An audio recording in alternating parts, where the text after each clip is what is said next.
Okay, I'm not going to unmute you all yet. So you're all muted.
Okay, folks. I just need to keep my eye on, I have to keep my eye on the waiting room because You there's. did that, Erica. I got it covered. Don't worry. You have it covered? Okay. Yeah, you're good.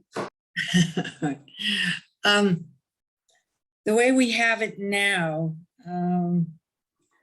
I am unmuted and I think Priya is, no, you're muted.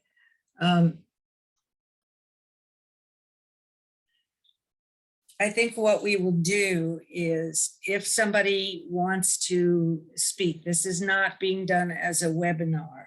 So people are, can speak, but at the moment, please keep yourself muted until, I open things up.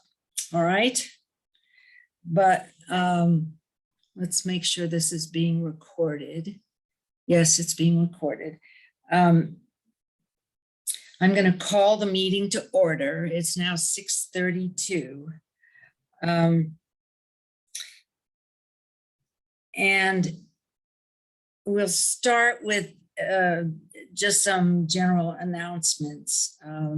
For instance, Tricia, will you announce the birthdays so we can just wish? It's January and July birthdays because we don't have a meeting in July. So we do the July birthdays in January. So Trish, will you announce both the January and July birthdays? And then also we have a few guests. Do you have those guests? I do not have the guests, Okay. but I have the birthdays. And we have more July than we have January on attendance. So if you are attending and I miss you, please say so.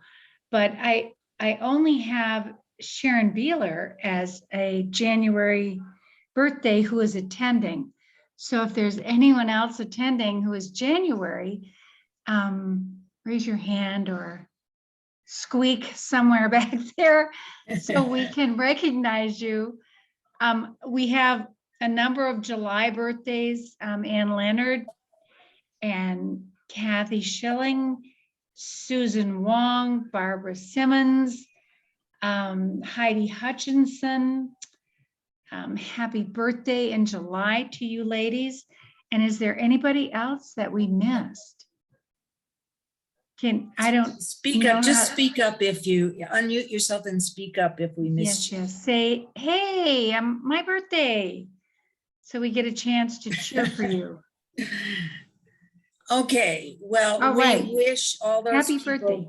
yes, we wish you all a happy birthday. And I think we're not going to sing because it's much too hard to But synchronize. 2022 is going to be a much better birthday year. I just know it. So happy birthday. Okay, and we have a couple of guests. Twyla, our speaker, is a guest, and I just saw you. You disappeared. I'm here. I have a green background. Nita is a guest. Where is Nita? Speak up so we can see you. Well, she's down at the bottom of my screen. Okay. There you are. There she is. Can you hear me? Yes. It's actually, Yes. I don't know why it says Nita, so let me change that.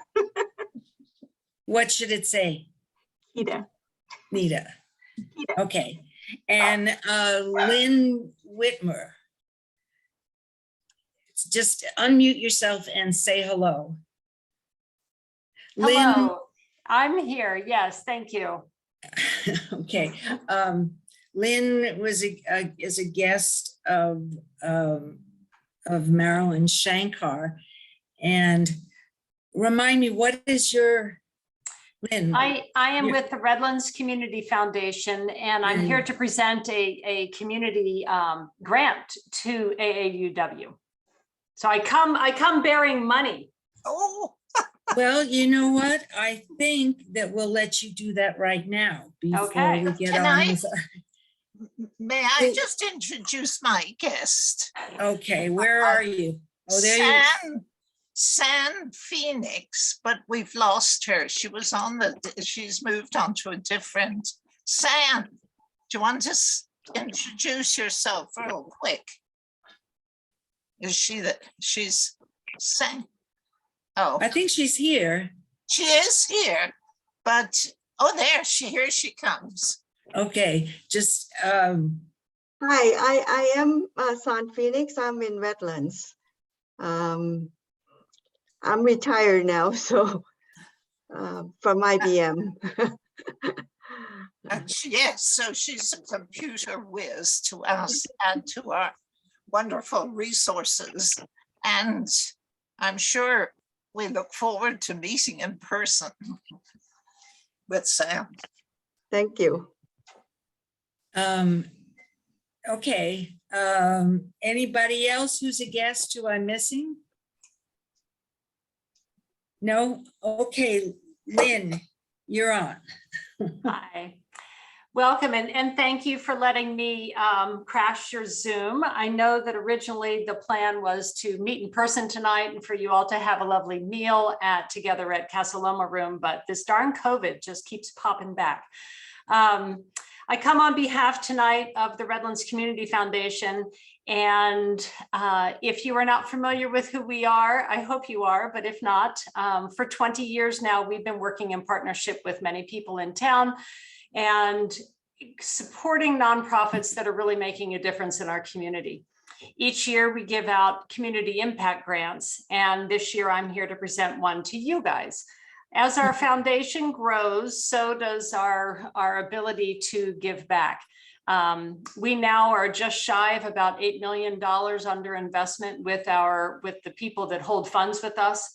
People that hold funds are nonprofits and also private individuals that perhaps hold a donor advised fund with the Redlands Community Foundation. I come to you tonight as their new part-time executive director, and it is my pleasure to get to do this with you. I read your application and I got to sit in with the grant distribution committee, and each year they open it up to various groups. And then they make selections on who gets to, get a little extra infusion for what they do. We believe strongly in what AAUW does. As a personal note, and let me just say too, it's fun as I scroll through all the names and the faces here. It's great to see some of you, people that I haven't seen in a while in the community. So it's fun to see you on Zoom. My daughter is now 33 years old, but when she was an 8th grader, she attended the AAUW conference at University of Redlands. And I know for a fact what a difference you guys are making in the lives of young women looking to perhaps go into STEM programs. And she had the experience of coming in thinking, I think I want to be an architect. And through the day and the process, she decided, no, I don't want to be an architect. But she did become a biomedical engineer, and she works for Boston Scientific, and she works on deep brain stimulation for Parkinson's disease and does all this great stuff.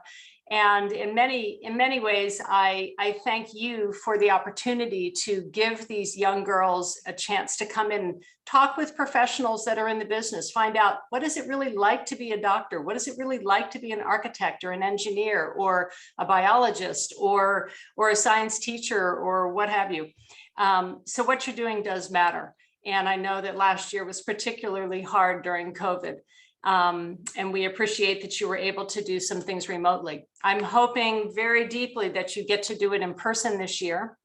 And to that end, can I show you a virtual check? I don't know. Last year, I think we gave you $800 to your cause. And this year we'll be giving you $2,000. And we hope that that will bring 100 extra girls to your program. And keep doing great work. Know that the Redlands Community Foundation supports you. And we appreciate all that you do for the kids in our community. Thank you. Thank you. Thank you. Let's give her all a big hand. And you guys get the hand because the work you do is important.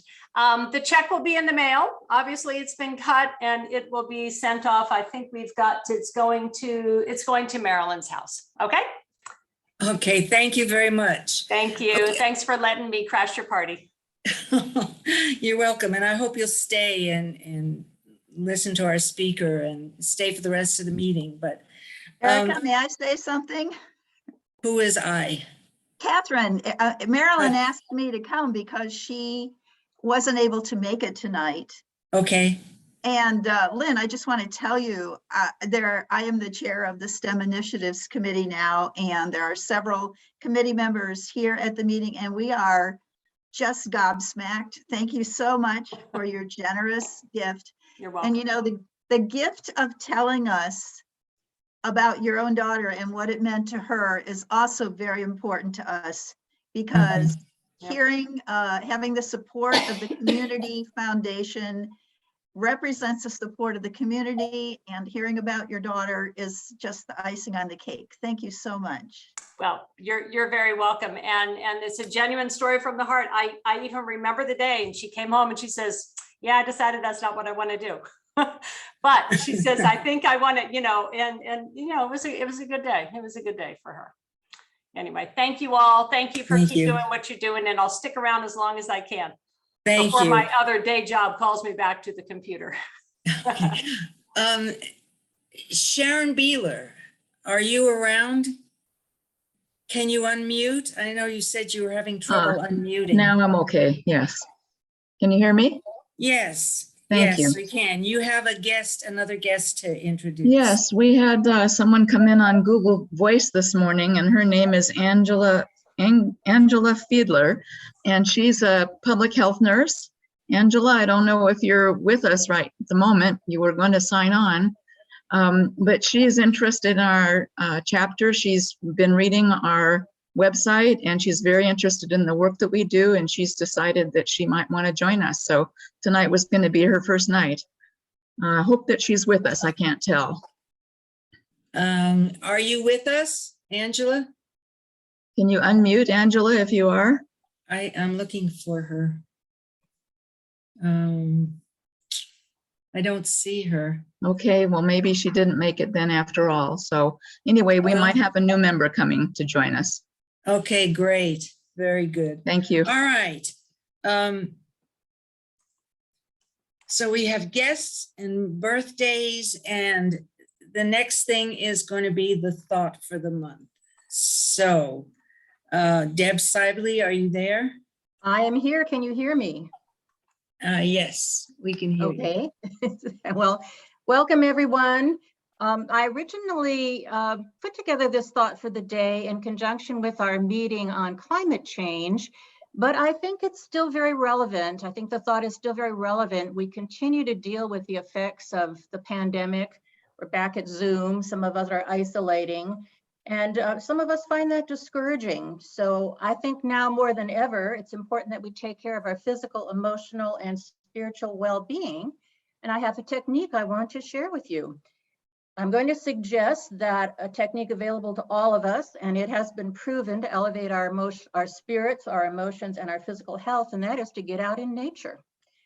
And the benefits of nature have been shown through multiple studies. I'm not going to quote them here, but they are out there, that it decreases our blood pressure, it decreases our stress hormone levels, improves our immune systems, important right now, decreases anxiety, increases self-esteem, our sense of meaning, our empathy, and our ability to cooperate with others, and our overall happiness, and may buffer the effects of social isolation.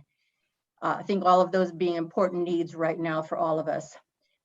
You might ask, how long do I have to be out in nature to receive those benefits? And surprising to me, there were studies that that actually studied this, and the answer is 120 minutes per week, or 2 hours, and no less than that. There was no significance to immersion in nature until you reach that 120-minute mark. So that is, it does not have to be continuous. You can accumulate that over the week, 20 minutes a day, 30 minutes a day, and you don't have to engage in any strenuous activities for that benefit. There are some studies that indicate that the best experiences are gotten when you visit rural or coastal areas or protected habitats or places that have a biological diversity. And we have places like that near us. One of my favorites is the Kuiper Regional Park or Caroline Park, or if one wants to go a little bit further away, the San Jacinto Wildlife Area. And there's always something exciting out there to see, some animals or just being out there in the wildness and the nature of it all. So is there a best way to experience this?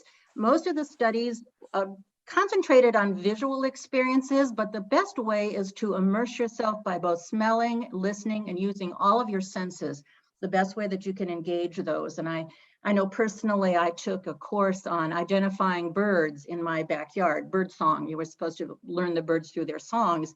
And the first exercise was to go outside and sit with your eyes closed and listen to the birds in your yard. I can usually identify the birds in my own yard, but here in Redlands, we have a lot of birds. You know, when you start to listen, you will really hear those. The Japanese also do a technique where they what's called forest bathing, where they walk through mainly evergreen forests that are aromatic and listen to the sounds, view the sights, and take in the aromas. So to conclude, or in conclusion, I think that this is an easy thing, a simple technique to add to our self-care routine, important at this time for all of us until we can get together and meet again and resume some of our social activities that are so important to us. So add 120 minutes a week to your self-care routine. Thank you, Deb. That was great.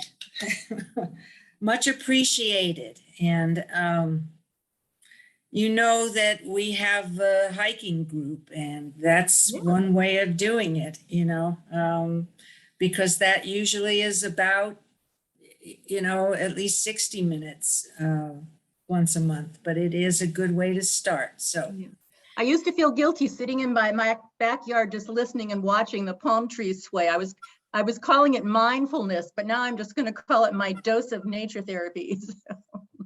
It's also mindfulness, which is good therapy. Okay, thank you so much, Deb. Okay, we are going to move on now to our speaker. So I would like Danita Remington to unmute herself. Are you there, Danita? I'm here. Okay, so it is your task to introduce Twyla, and we're really looking forward to her talk. You're on. It is my privilege to introduce Twyla Evans-Carthen. Twyla is the Director of Ombuds Services for the California State University, San Bernardino, where she also serves as chairperson for CSUSB Conversations on Diversity Subcommittee, is a member of the University Diversity Committee, and is chair and advisor for diversity trainers. Twyla has a master's degree in public administration, is a professor lecturer with Chapman Brandman University Riverside campus, and an external consultant facilitating training workshops on managing conflict through understanding and accepting differences and diversity. Twyla has a long, distinguished career in public service. She is dedicated to promoting diversity awareness, inclusion, respect, and belonging. I am thankful that she is here tonight to share her knowledge, insight, and dedication with us. My friend, Twyla Evans-Carthen. Thank you, Danita. I really appreciate you inviting me to speak to AAUW this evening. And it's really nice to speak in acronyms and acronyms that I now understand. the American Association of University Women. Isn't that awesome? So you all should be proud of yourselves to be affiliated with this organization that's been around since 1881. The interesting part about generational diversity, that living in the Inland Empire, the makeup and the level of acceptance sometimes is a little different during those early years. That's so different now. And that's why I want to have a conversation on generational differences so that we can ask ourselves how we could better really not only recruit talent, retain talent among different generations, because we do communicate differently. Now, you probably know, coming from my background, I also teach here at Cal State San Bernardino. I'm just going to share my screen. That part of what we need to do is to really think about how we want to focus on, and I'm not going to hide behind the screen the entire time, but I just want you to know that part of the conversation when we're dealing with diversity related topics is making sure that we're all in agreement that when we have sensitive topics come up, that we understand the value and importance of respectful communication. So the guidelines are here for a reason, because some of the topics that we may cover may create an ouch moment for some, not all, or maybe not at all. So we just need to make sure that we take responsibility for what we say and feel without blaming others. Because growing up in the Inland Empire, I too have to look in the mirror and know the difference of what may be an ouch for me. E, be an empathetic listener. S, be sensitive to different communication styles. P, ponder on what you hear and feel before you speak. E, examine your own assumptions and perceptions. C, keep confidentiality, because some of the people that aren't here tonight may not need to know some of the stories that may be shared. And so basically, if we can trust each other with ambiguity, and we're not here to debate over different topics that may be shared, I just want you to know that I do care enough for us to have a real conversation. And I do appreciate Lynn actually sharing her 33-year-old daughter who received an award here. And that's what we want to talk about, is like, where are the people that should be a part of this group too when it comes to different generations? Why are they not returning? And that's why we need to talk a little bit about ageism tonight, because it does impact our youth and our younger generation. They may not even be youth, they just don't want to be referred to as kids, because even at Cal State San Bernardino, our students who are coming in at 18 years of age, they don't want to be referred to as a kid. They want to be referred to as an adult. They just happen to be younger than some. So when you think about the diversity definition that's in the Webster Dictionary, it's also on AAUW's website, whereas it referenced the condition of having or being composed of different elements. But when you think about the definition itself, look around the room and you think about who just entered the space. How would you define that person? Because, you know, we size people up as soon as they enter a room. What do they look like? And we start judging people on appearance. So when I entered the space, what could you see about Twyla that could be different from others? When you're thinking about diversity, what's different about me? Let's use me as an example. The pie of diversity covers, and you think about even the civil rights movement, for instance, of 1964, right? Title VII, there are 5 components there that also is tied to diversity.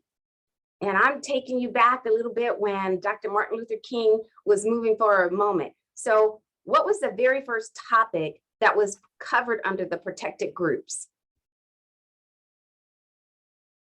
You know this. Pardon me? Race? Yes, that was number 1. And during that time period, the race was linked to African Americans, also known as Black, also known as Negro, also known as color, depending on where you come from. And so when I entered the room, what did you see about Twyla? You're a woman of color. I'm a woman of color. And sometimes that could be offensive too, because color may not represent African American at the seat of the table. It may be different cultures. And so when you start thinking about people of color, If you don't see a wide range of ethnicities and cultures, keep in mind someone may be missing from the table when we say women of color. And that's an ouch moment for some, because we could say that we're having a conference, women of color, and you don't see one representation of an African-American female. So we have race. We know sex is part of that because now we're here associated with the women's organization. Can you think of any other protected groups? People with disabilities? Disabilities. And unless I were to share with you I have a disability, it may be a hidden disability you wouldn't know. But the disability was not part of the 5 core groups of protected classes in 1964. So we have race, we have sex. What was President Kennedy? Oh, he was Catholic. Catholic. Religion. So that's religion, right? National origin. National origin. We're missing one. Age. Age came later. We're going to talk about that because that's 1967. But one thing that we have a tendency to discriminate against people because of the color of their skin. Keep in mind, there's subcultures within cultures. And so when you think about all groups of people, they may vary. It's the rainbow. And so, you know, if we were in person, we could demonstrate an example of that. But when you start thinking about subcultures within cultures, it does exist. And we do have a tendency to discriminate those. And why we're having that conversation, because sometimes we're in different organizations that we have to check ourselves to make sure that we're not doing that. It's generational too. And it goes back to a certain time period when it wasn't an even playing field in 1619. And that could be an ouchable moment, right? So you think about how many of you lived in the city of Redlands for over 50 years? No. Okay, notice hands went up. There are some are saying no, but yes. And so 50 years ago, think about the culture in that environment. And that's why we need to have a conversation on generational, who's in our room. Now, Pyra, you were going to share with me that I could create a poll, but do I need to do it differently? No, we can, I think I'm going to launch it right now. Okay, we want to know who's in our room. It's an anonymous poll. So we want to know who was born between 1945 or earlier, who was born between 1946 and 1964. Go ahead and launch that poll. How do we You do? want to submit it. So say, for instance, do you all see it? No. Did it go to everyone? Yeah, I got Okay. it. I got it. So Yeah. once you actually, it's been launched, submit your findings there, because there's 5 different generations, perhaps in this environment tonight. Wait a We know second. I don't see, do other people see where we launched the Erica, poll? you might not be able to see it because you're a host, but Oh, I think we have about 86% of the people have already participated. So we have about 5 more people left. Submit at the bottom. you just, you click on where it says polls? and it should have launched for you, but if you're a host or co-host It on the doesn't. system, it's not going to let you. Yeah. And so it's all about seeing the majority of who's in our space right now. There's 40 members online, some are guests, but I want you to know that those born 1945 or earlier, they're pretty much our traditionalists. Depending on the author, they may identify them as vet, silence, mature group. Those born between 1946 and 1964 are considered the baby boomers. Those born 1965 to 1979 may be Gen X. Those born between 1980 and 1995 are millennials, Gen Y. And 1996, and perhaps those that are even in the learning environment may cap out at 2005. They're about 17. Those are Gen Zs. But keep in mind, it's all about the author. There's some that broke it down a little differently, maybe 4 generations, 7 generations. But tonight, I'm focusing on the 5 generations that could be a part of this organization. So can we see the results of the poll? Yes, just a second here. Let me make sure to Awesome. screenshot as well. And sharing the results now. Okay, there we go. So we have 4 generations in this space tonight. There's 41 individuals present. I didn't want to call anyone out. I wanted it to be anonymous. And so as you can see, baby boomers dominate this environment tonight. However, we need to recognize that we think differently, we communicate differently, and sometimes we have to be careful not to stereotype just because the majority of those that are in this space tonight are baby boomers. We have Gen X here, we have millennials, and depending on the different environments, this is where you have to ask yourself, why do we find millennials dominating in different spaces in other organizations, but not here? Keep in mind, those that are millennials now, the oldest millennial may be about 42. They're in the protected age group now. The protected age group starts at 40. And that's linked to the Age Discrimination Employment Act of 1967. So it's a matter of, okay, the Lynn's daughter and others that are out there, where can we find them? And that's where the membership, we can really focus in on all this money that's going to the youth. Why are they not returning is what we have to ask ourselves when they return to the community, but not this organization. And it could be a sense of belonging. Are they still being referred to as a kid? And when you start thinking about how we need to really think about how the world has changed, I want you to think about those who responded. And I'm going to pull up a different chart that takes us to, let's see here, went the opposite direction.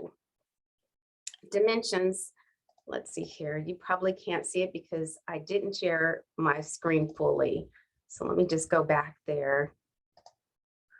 And you should be able to see a different screen. Let me go back to here. Dimensions of diversity and personal identity. And as you can see in A, we've got to personalize this to ourselves. We talked about the different protected groups, and depending on the state of California or the federal law, you can see that age, culture, ethnicity, gender, language, physical ability, and that's tied to the Americans with Disabilities Act of 1990 that was amended in 2008, race, sexual orientation, social class. And when you think about what was going on during your childhood versus another generation's childhood, it takes us to historical moments that even now we need to take a look at how do those combine together impact when it comes to B, with the educational background of each individual in this space, our income level in this space, our geographic location in this space. And think about historical moments that change for different groups that brought us all together. And I started with the Civil Rights Act of 1964 for a reason, because that was a historical moment for some that, based upon your ethnicity, brought us together, that created opportunities for better income based upon education. And some may have been taught early on in life, access out of poverty is through education. And based upon historical moments in time, we went from learning about pronouns a little differently depending on your age versus now. Does that make sense? Mm-hmm. So when you think about pronouns, I have this question to ask any of you who feel comfortable sharing it, and you can unmute yourself. Someone that was born in 1945 or earlier that's comfortable sharing, how were you taught to use pronouns? Anyone? Let's take it to the baby boomers, because I know you know this. 71% are represented tonight. Evelyn O'Prey, who's representative of that generation, needs to be told to unmute herself. She's over there trying to answer. Yeah, Evelyn, unmute yourself. And whomever's the host can help her. You can unmute for her. Erica, unmute Evelyn. Okay, I've got to get over She to. may be the- speaking to someone. There we Okay, now go. she's unmuted. Okay. Evelyn, what do you have to say? What you were asking how I think of myself with a pronoun, I guess. Was that it? How were you taught to use pronouns? By gender By or gender. neutral. Yeah. We Okay. said he and she and her and him. There were no other ones. Now, fast forward. How are we using pronouns? Let's hear. Thank you so much. Give her a round of applause because that took a lot of courage to say that. And unmute. Our millennials. There are a few that are in this space. Historical time period. I think I was the only one. She, her, hers, they, them, and there's actually just a lot more. But those are the ones that are coming up now. So she, her, and then also, in Spanish. So ella and el and all of those.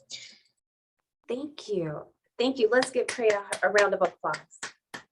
It takes a lot of courage to say that. And this is where sometimes in different spaces, they're not comfortable really changing their way and unlearning pronouns. It doesn't make sense to some. And so when you come into a space like this and you don't get to know them by name, that's a broken window.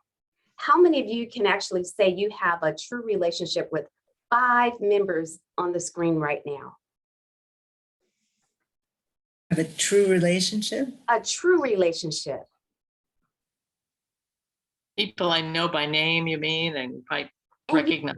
maybe their favorite color, know their communication preference, whether they want you to pick up the telephone and call them versus texting them, their favorite food. So I'm going to break you up into 7 groups. And so this is where I need your help, Priya. And I want you to spend time making new friends. Get to know who's in your space. And talk about maybe when you were a teenager, what was your favorite movie? What type of telephone did you use at the time? Was it a cell phone or was it a rotary phone? Did you even own a television as a kid? So with that being said, can I have 7 rooms for just, it doesn't look like I'm co-host right now to break you up myself. Yeah. So can We're you? ready to go. Okay, awesome. Thank you. And depending on your computer, you may be able to bounce from room to room, but I want you to take time to even check on them. Ask them what they've been doing to exercise self-care. And I don't see it popping up from my end. There we go. So I'm going to room 5. I'm going to room 4.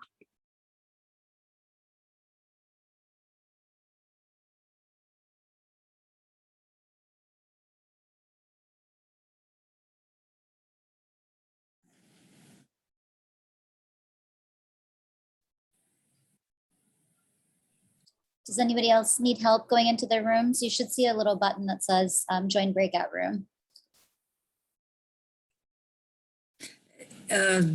Priya, Uh-huh. you and I are not on We- this deliberately. We might have missed you. We might not be able to join. Let's see here. Let me first try and get some of these folks in. I don't know if we can hop into these. Oh yeah, Erica, if you click on breakout rooms. I've got them listed here. Okay, great. And then if you see the number, right, it says 6, Yeah. 5. If you see the numbers, you can hit one of those numbers and hit join. I think you should be able to join. Okay.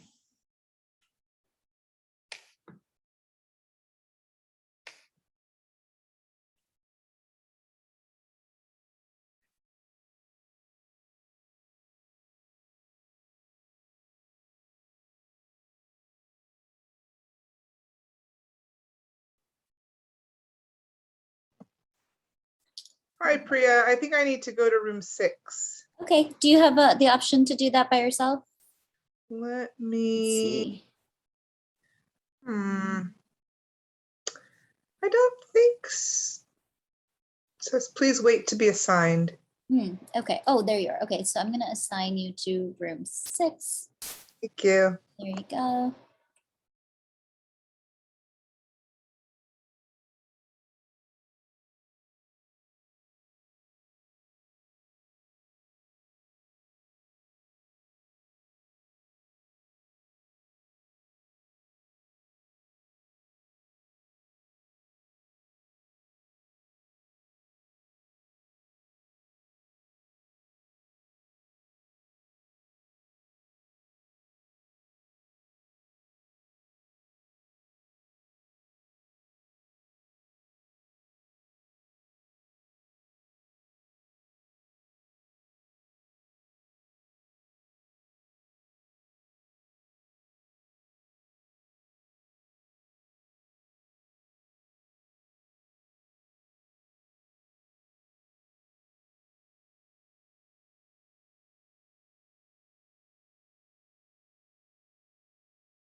Hi, Cassie. I see you there.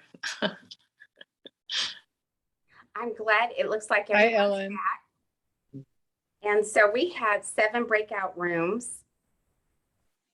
And so let's hear from room 1. Can you share how you felt a sense of belonging in your space? What went on? What type of conversation did you have? I have to say that I realized right at the beginning that I had either seen on Zoom or in person, everybody in the room but one. Nice. We'd all seen each other, so we were well acquainted. So you know their favorite flower? No, we don't, but now we know each other's favorite movie.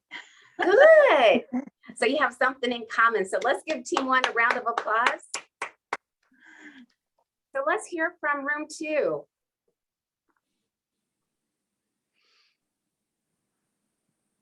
Was Where's that room us? 2? Was that us, you guys?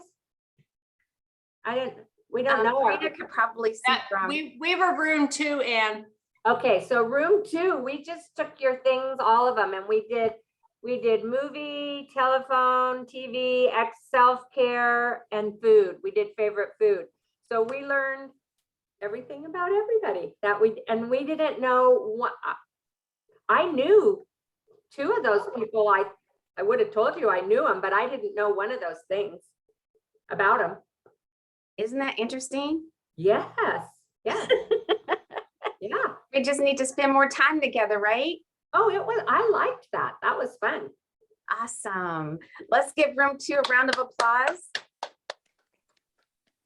Let's hear from room 3. Was that us? I can't see you. Yeah. Who said that us? Was that us? I'm just asking. Yes, it was us, Patricia.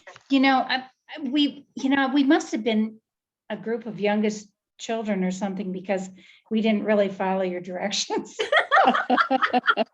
You just had a good time together. But we right? had a very nice chat. Yeah. About Elvis Presley and who liked him and who didn't, and Music. We know each other's music taste. Oh, good. Nice. activities, yeah. And it actually, the group of people in our breakout group, I knew fairly well. Did you know them well enough to know their favorite flower? No, but you know, I don't know if that's something that feels that important. I treat myself to regular flowers weekly so that I can create this comfortable space. Well, if Can I knew you imagine? better, I would want to know that. What is your favorite flower? It's pink tea roses, Oh, wow, yeah, but I love all roses. yeah. Let's give team 3 a round of applause. Let's hear from room 4. Well, I was in room 4 and I don't think we followed instructions either because we felt like the agenda was really to get to know each other a little bit. And we ended up talking about our activities with a couple of people were involved in the literacy program and the conversation programs. And so we talked about that and we got to find out that about the backgrounds that we put Oh my behind gosh. ourselves with the photographs of Alaska and whatnot. So it was really nice. I am a relatively new member of the group, so I don't know as many people as well. So it was really valuable to do that. And, you know, I never can answer questions about favorite anything because I like lots of flowers and lots of birds and lots of colors and lots of music. So maybe I wouldn't have been able to answer those anyway, but I enjoyed getting to know my group. And that was the whole point, I promise you, Ellen, to get to know people I in your figured. space. I And figured. sometimes people just don't know where to start the conversation. And so when we started inviting people into our space, what do we have in common? And that's what it's all about, getting to know each other, recognize what you have in common, sharing experiences. So let's give room 4 a round of applause. Let's hear from room 5. Don't be shy. You know, I know who's in your space. I'll share. I think what I liked the best about all of our discussion was at the end where you encouraged us to talk about building a picnic together and different people bringing different things and where we would go. And that just really felt so inclusive. And it felt like we were really, I was looking forward to doing it. It was very exciting and it was a good way to really get to know the people in the group and to care about what they liked and what they wanted to bring and how we could get together and all benefit from each other's company. Thank you for sharing that. Let's give room 5 a round of applause. And as you can tell, we took it into a different direction too. So it's all about just having fun with each other. So let's hear from room 6.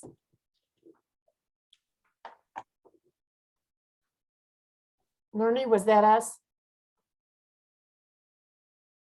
Yes, that was us. Okay. We, most of us in there knew each other. I didn't know Zappia very well, but you know, we got to know each other. But we talked a lot about our history and where we came from and what our experiences had been growing up in high school. And we all talked about the kinds of phone we use, the rotary phone. A number of us had rotary phones. We also had multiple lines on the same phone, you know, that kind of thing. So yeah, we just kind of got to know about our backgrounds a little bit better. Yeah, we didn't talk about flowers or people's favorite flowers or food or anything like that. And I appreciate, Sue, you sharing that about different methods of communication, devices that you use, because now what type of devices are they using? Well, is it most the rotary telephone?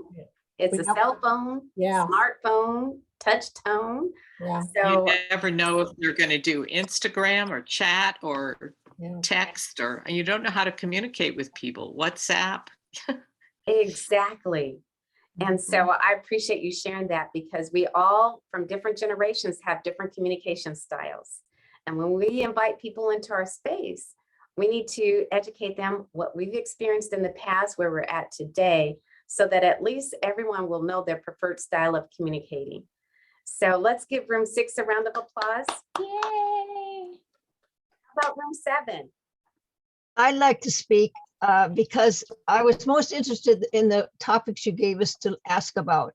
I would care less about what anybody's favorite color was. And I'm a person that when you sit down next to you at a dinner table, I am not going to chit chat small talk with you. I'm going to cut to the chase and find out about you. And so I said, I don't like these topics of the phone. What do I care if you had a rotary phone or all? So I said to one of us in the group, I said, what is important to know about you? Or, and I think we shared a little bit about that. And so why not cut to the chase and really find out what's important to that person?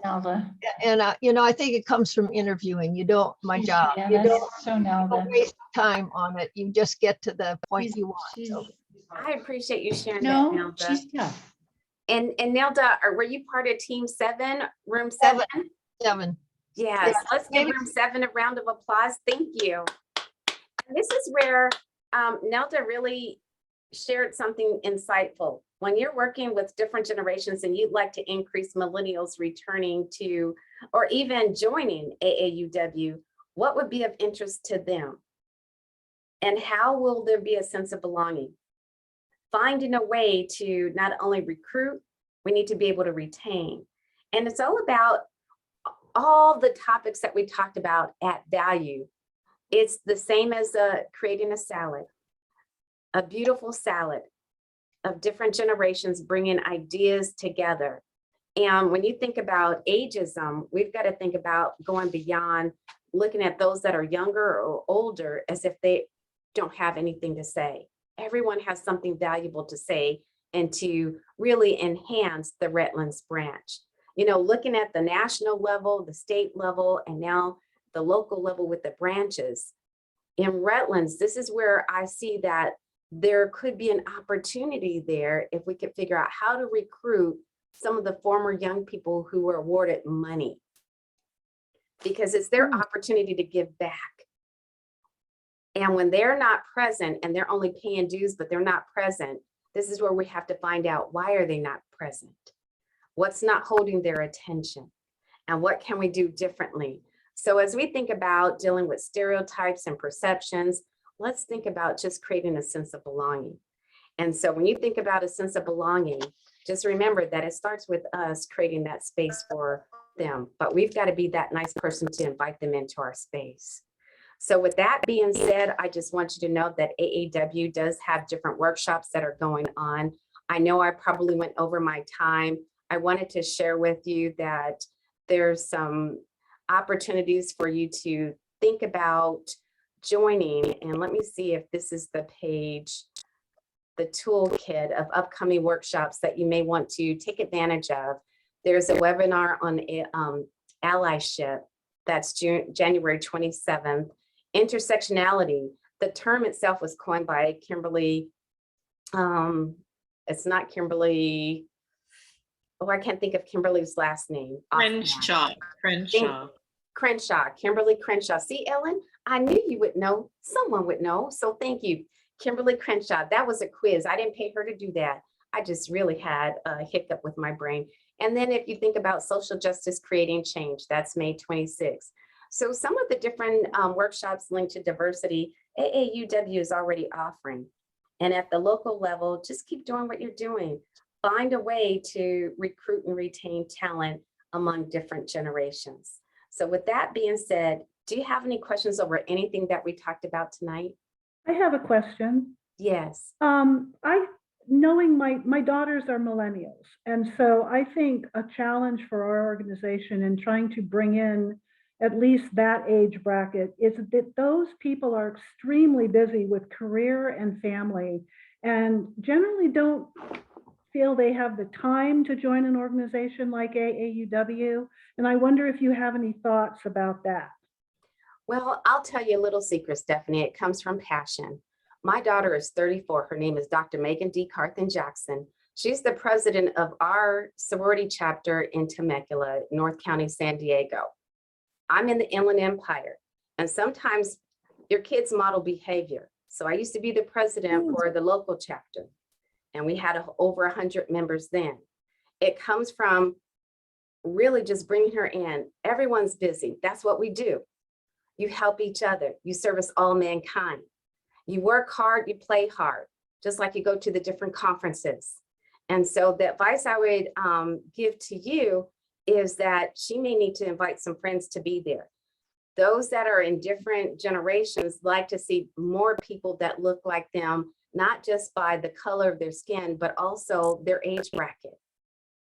So if you can invite some of her friends to join, or when you invite her to a meeting, Lynn's daughter is perhaps in her age group that maybe perhaps they need a buddy. Sometimes they need a buddy. And that's what helped my daughter. We were not in the same graduate chapter ever. However, we did go through the membership intake process at the same college campus. So she's truly a legacy. And I know that there's a lot of educated women out there. I know the sorority has over 250,000 members. It's international as well.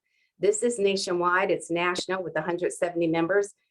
It's just a matter of making sure you plug them in with the community service and doing some fun things. You know, those picnics that occur. Make sure someone's there to be that buddy. And it can't be a parent. The parent is great. I mean, I love being my daughter's roommate because, you know, it's different. But when it comes to having some fun time, there's certain things your kids don't want to do with you. Does that make sense? Yeah. So I have I've a been a question. member in my sorority now. It's approaching my 42nd year in 2 months. So and she's been by the time I reach 50, she'll hit 25. So I'll be a golden member, she'll be a silver member. And it's a beautiful thing when you see the different legacies and the generations, and that can happen here too.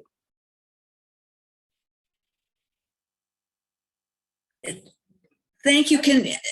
I would just like to ask you a question about how we can actually get in contact with people from younger generations than us. And I don't think you can actually answer that question now. You've given us some ideas, but I think if we have a diversity committee in our organization, would you be willing to meet with us so we can kind of bounce more ideas off of you? Absolutely. I just think that it's not the diversity committee that really needs to be enhanced. In my humble opinion, it may be the membership committee.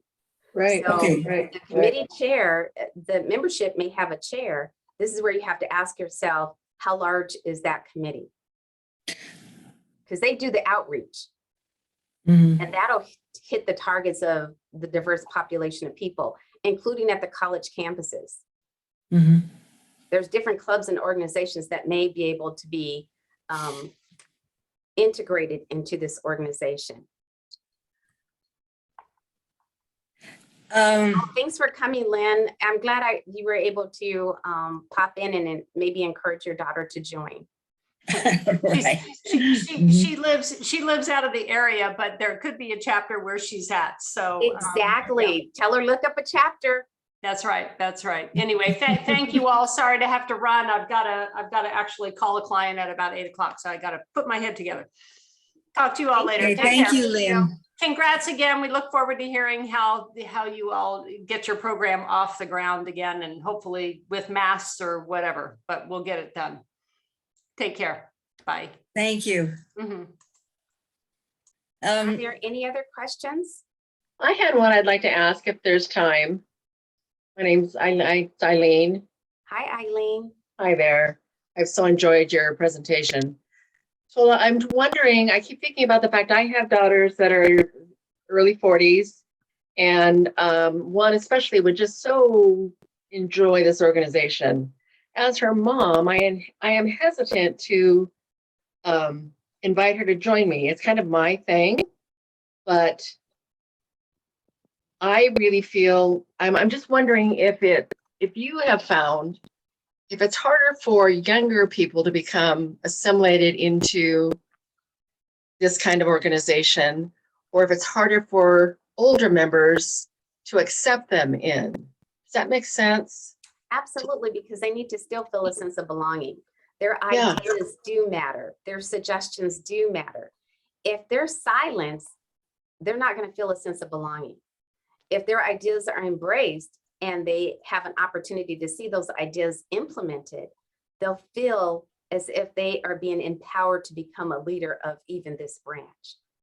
You know what, Twyla, I'm thinking though too, that I feel like my daughter would be interested in the history of members who've been in this organization. You know, we have some 50-year members, and that she would enjoy interacting and sharing and be willing to accept the wisdom and the leadership that she's seeing present as something she wants to aspire to add to her life. So I'm just, yeah, because what could happen is that you could create a mentor-mentee committee. And each new member would have a mentor. So that at least when they go to these different meetings, they have a buddy, they can learn from each other. And so that sometimes I find to be effective when you have a mentor-mentee program. That's ironic. I'm in charge of that. We do have one. So yes, thank you. Thank you again. And I think I'll invite her. You're welcome. And it looks like Carol had a comment in terms of how some don't feel younger generations are eager to join. I think that's stereotyping me personally. I think it really just depends on the individual. And this is where we have to, you know, really think about those that are graduating from college, because you have those graduating from college that are transitioning from the undergraduate chapters here to the graduate chapter. And so once they join the graduate chapter right after they graduate from college, there's that mentor-mentee program that's in place to help them feel a sense of belonging as they join that chapter. So if they miss a meeting, at least they have a buddy asking if they're okay. So it's a checking in system too. And if they don't feel that now's a good time, maybe, you know, life happens after those graduate from college, they get married, they have kids.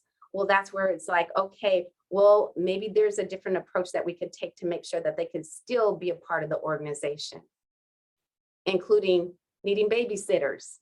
So I've raised all my kids through adulthood being a member, but I did have to take a break at one given point when I had twins. So that's where it was like the threshold I was needed as mommy. Just for a little bit, only until they were able to get old enough, because, you know, mommy needs to get back and help people too. And guess what? Even when you have boys, you invite them to come back and do community service. And Janita had a chance to witness my twins helping her with her program during community service with President Carnegie. So how are you going to spend your time? Helping other people. Anybody else who has a question or a comment? This is definitely a topic that we have to continue with in our organization, for sure. Erica, I just want to piggyback on what she just said. I work with high school students, and Catherine Brown has been involved with the group I work with. And they do so much community service because they want to. Then they go off to college. I don't see why it would stop that they all of a sudden don't want to do it. So I don't know, because I'm not in contact with them, because that's, you know, high school and then 4 more years and whatever, graduate school. But there is a whole group out there that had really a lot of involvement with community service. And now, I don't know. A comment that I just wanted to share, and just in the vibe of being like transparent. I feel like this is so relevant because I did fall into the millennial group, and I am someone, as I think Patty mentioned at the last meeting that I visited, that I received the grant from AAUW. And in the years since, you know, I joined the national level and never joined a branch. And I'll tell you my process for trying to decide in the different places that I lived. I'd go online and I'd look at the members. I didn't see anyone that looked like me. And I didn't recognize some of the activities. You know, they didn't sound like activities that I'd ever done. I mean, I don't even know what bunko is actually, you know, and I wanted to join and participate, but I really looked for a group that I thought, you know, I mean, everyone looked nice, but I didn't know would I fit in, you know, would I don't know, would it just be awkward? Would I want to do things that no one else wanted to do? So I never joined one. And then also the different styles of communicating, there's also different ways of doing lots of things, like even just paying for things. I don't use checks. I haven't used checks for like forever. And and then when I got the application for this branch from Patty, it was a PDF. I thought I could fill it in online because that's how I do things. I don't print anything, and I don't fill anything out. It's like, can I pay with Venmo? Can I pay with PayPal? You know, these are my methods, and I'm sure even younger, they're ways of doing things. And I look for a Facebook group, and I look for online presence, and you know, those are my ways of communicating. But I am really excited to join the Redlands branch. So, and really, it was just because Patty has just been fabulously friendly. And yeah, I just, you know, because I actually did come to a meeting, I think I felt comfortable. Before, I never actually did. I just looked and decided ahead of time, okay, I won't fit in there. So just wanted to throw that out, and how relevant this is. You Can know, I and say just, something? I'd love to say something and comment to that. I love your comments. And we really need you to help us, give us more information about what you just discussed. That's perfect. You know, I would love that if you would contact me personally, Patricia Stubbs, yahoo.com. Tell me just what you just said so we can take a look at what we're doing. And as we're trying to creep into the 2022, oh my God, we need help. So please contact me. And I hope that you stay interested enough to help us become more relevant and diverse. We'd love that. Can I sit at your table next time when we have a group that gets together for lunch or something? That would be really nice to get to chat more. I really miss that social time with our online so much.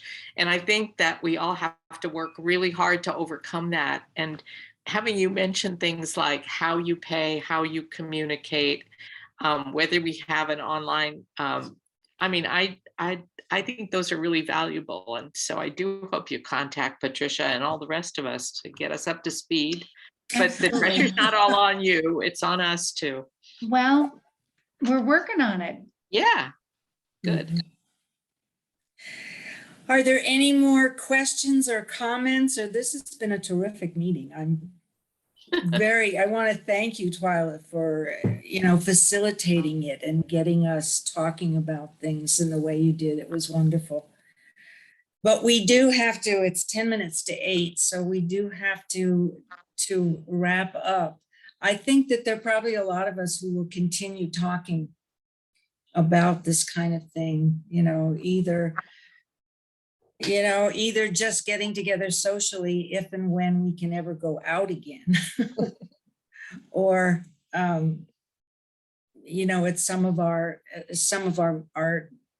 various committees and interest groups, we end up talking a lot. And I think that those of us who are in various interest groups, that's where we get to know each other really.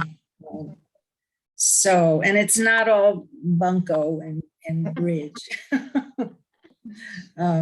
We have a terrific reading group and a racial justice group, and they're just been I am therefore I think, which is a discussion group about everything. So there are places where we do get to know each other. And I think the more we do that, the better the organization is. So anybody have anything else they want to say? We really do have to wrap it up. Yeah, Erica, let me just mention, since we are Okay. talking about possible new members for the AAUW, Yeah. that is one of the jobs that we are looking for somebody to fill from the nomination committee is the vice president of membership. So if you're interested in developing a new program for us to try to get new members to join, and especially the millennial generation, then contact me and let me know you're interested in that position, and we'll have a discussion about what it entails. So thanks, Erica. Okay. Can I just say one thing Who to is? our guest who was speaking? Hi, It's Cassie. Cassie. So I just want her to know, I don't know what bunco is either. And Erica, I'd like to just thank Twyla personally. Twyla, thank you for coming and speaking. And I want to invite you to please come and join us for a meal when we're able to meet back in person. Thank you. Okay, we do have to do a little bit of, we have to do a little bit of business, you know, like, I think everybody got a copy of the December minutes. Is that right? Yes. Yes. Yes. Okay, so then I won't, and the financial report? Yes. Yeah, okay. We need to approve those, at least approve them to be filed. So unless somebody has some questions or something that they want to change in either of those, either in the financial report or the minutes. Erica, Yes. it's Nerney. It's Nerney. Nerney, okay. Yeah, so the December branch meeting somehow ended up not being recorded.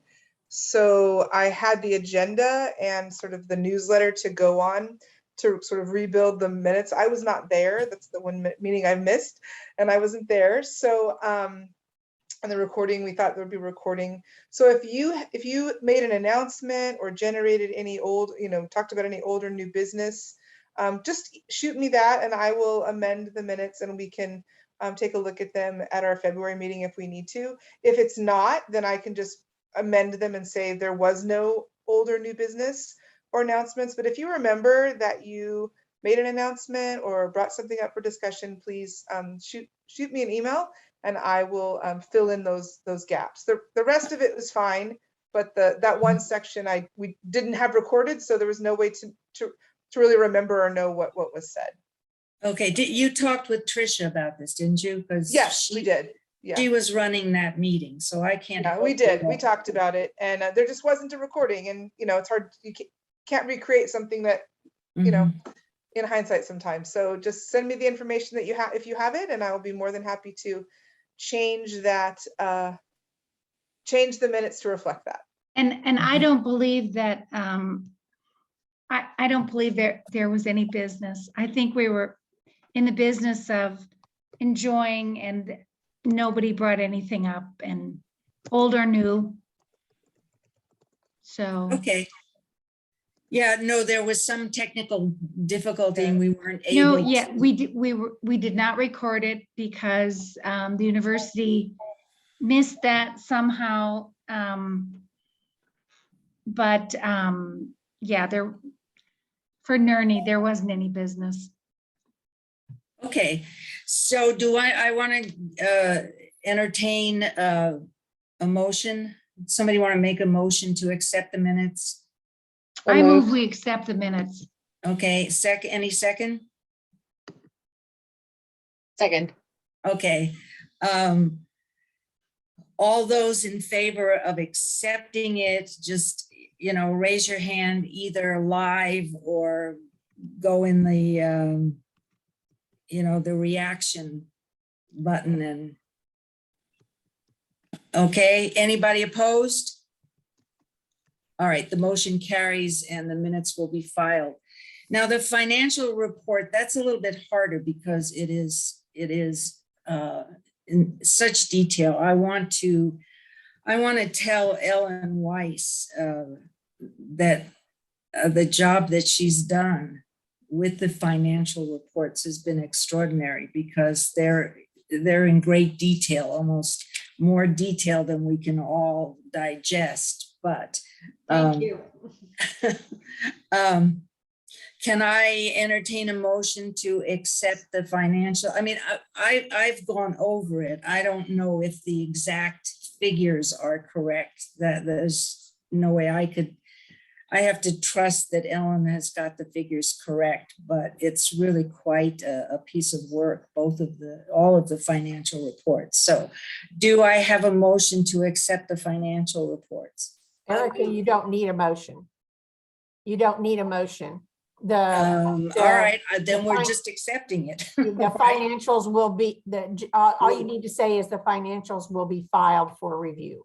Okay, the financials will be filed for review. Thank you, Sue.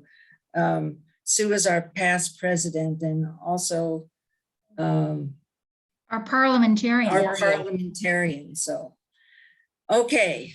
Are there anybody from the interest groups who want to make an announcement? I know, Sue, you just did about getting that committee together. Did you have another? Yeah, we want to say a little bit about Great Decisions. Great Decisions, most of you signed up in the fall for Great Decisions. It will begin meeting in March. We have two groups, one on Monday afternoon and one on Wednesday evening. Whichever group you signed up for, I'm in charge of the group in the afternoon on Monday, and Sue Ferguson is in charge of the group on Wednesday evening. Sue ordered the books for us. If you sent her an email and requested her to order a book for you, she has them. And if we meet in person in February, she will bring those books with her and give them to you so that you can pay her for them then if you want to do that. But if you have decided you wanted to join the Great Decisions group and have not done so far, just contact either me or Sue Ferguson, whichever group you want to join, and then go online to Great Decisions and just order your own book, and you can have that sent directly to you. So again, it'll start in March, and we go for, this time it's 9 weeks. So we'll go all of March, April, and the first week in May, because there's 9 topics this time instead of just 8. Okay. Great, thank you. And then I need to talk about the Nancy Yalla Scholarship just briefly. Good. Okay, so we have no applicants so far. And so by this point last year, we had several, and then it increased. So I've sent the information to different people, different organizations, but if you personally know anyone who has re-entered school after a break, short break, long break, a break, please pass on the information, or you can send me that information and I will be happy to reach out to them. We are going to reach out to some past recipients who are very worthy and probably are in the same situation they were in previous years as far as in school and needing some support. So please pass the word, get the word out. I will be visiting a few classrooms via Zoom over the next couple of weeks at the University of Redlands, but I will not be able to get to the other campuses like I have in the past. And so I really need you to help spread the word as far as the scholarship.